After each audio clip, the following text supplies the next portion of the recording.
सिल्लोड तालुक्यातील वांगी येथे कर्जबाजारी व नापिकीला कंटाळून शेतकऱ्याची गळफास घेऊन आत्महत्या. सिल्लोड ग्रामीण पोलिसात घटनेची नोंद. आज दिनांक 13 एप्रिल दुपारी 2 वाजता माध्यमांना मिळालेली माहिती अशी की सिल्लोड तालुक्यातील वांगी बुद्रुक येथील शेतकरी याने कर्जबाजारी व नापिकीला कंटाळून सदरील शेतकऱ्याने स्वतःच्या घरात गळफास घेऊन आत्महत्या केली आहे. आत्महत्या केलेल्या शेतकऱ्याचे नाव सर्जेराव भागाजी साळवे, राहणार वांगी बुद्रुक असे असून सदरील शेतकरी हा नापिकी व कर्जबाजारीला कंटाळलेला होता.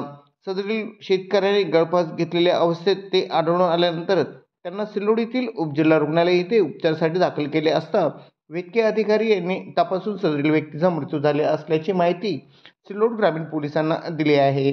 त्यांनी दिलेल्या तक्रारीवरून सदरील घटनेची नोंद सिल्लोड ग्रामीण पोलिसांनी घेतली असून पोलीस निरीक्षक विजयसिंग राजपूत यांच्या मार्गदर्शनाखाली हेड कॉन्स्टेबल यतीन कुलकर्णी हे सदरील घटनेचा तपास करीत आहे, अशी माहिती सिल्लोड ग्रामीण पोलिसांनी माध्यमांना दिली आहे.